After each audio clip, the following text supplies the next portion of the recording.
আসলে আমি অনেক বেশি খুশি ছিলাম, অনেকদিন পরে আমি একটা বিয়ের দাওয়াত পেয়েছি। তাও আবার আমার খুব পছন্দের ছোট বোন বর্ষার। আমার খুব ইচ্ছা ছিল যে আমি বর্ষার বিয়েতে যাব, আনন্দ করব। তো যাই হোক, আল্লাহর ইচ্ছাটা একটু অন্যরকমই থাকে। তো আরো বেশি খুশি হলাম যে আমার এই অসুস্থর মাথায় সে মানে প্রোগ্রাম শেষ করেই এই অবস্থাতেই দুজনেই আমার কাছে চলে আসছে আমার সাথে দেখা করবে। এর থেকে বড় পাওয়ার কিছুই নেই। আমি অনেক খুশি। দোয়া করি তুমি অনেক ভালো থাকো, অনেক সুখী হও, অনেক অনেক অনেক অনেক ভালো থাকো। এটা চাইছি। ঠিক আছে, আর এই যে আপনার হাতে তুলে দিলাম, আপনি সারা জীবন ভালোভাবে রাখেন। আর ছোট মানুষ তো ফোন করে বোঝাবেন, ঠিক আছে?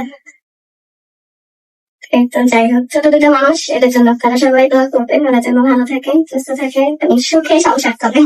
হাসপাতালের বেডে বসে খুশিতে কান্না করছে স্মৃতি। তার এই দুঃসময়ে, তার এই অসুস্থতার সময়ে তার প্রিয় মানুষগুলো, তার ভালোবাসার মানুষগুলো তাকে ভুলে যায়নি। তাই তো তার ছোট বোন বিয়ে শেষ করেই হাসপাতালে তার সঙ্গে দেখা করতে এসেছে। আর এই মুহূর্তের ভিডিও প্রকাশ করে কিন্তু স্মৃতি অনেক বেশি ইমোশন হয়ে পড়ে এবং বেশ আবেগপূর্ণ কিছু কথা শেয়ার করেছে।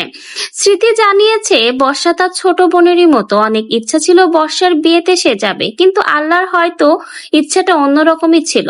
তাই তো সে আজকে বিয়েতে যেতে না পেরে হাসপাতালের বেডে শুয়ে আছে। কিন্তু তার এই ভালোবাসার মানুষ, এই প্রিয় মানুষগুলো কিন্তু তাকে তার এই দুঃসময়ে ভুলে যায়নি। বিয়ে শেষ করেই তার সেই ছোট বোন বর্ষা তাকে হাসপাতালে দেখতে আসে হাজবেন্ডকে নিয়ে।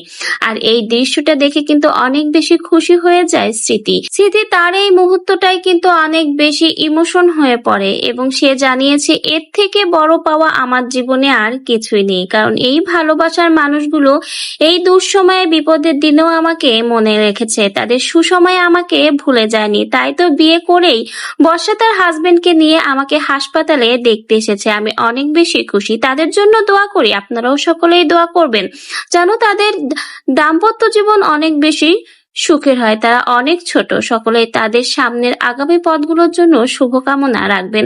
স্মৃতি আজকে অনেক বেশি খুশি, তার প্রিয় মানুষগুলো তার এই দুঃসময়ে তার পাশে এসেছে, তাকে দেখতে এসেছে।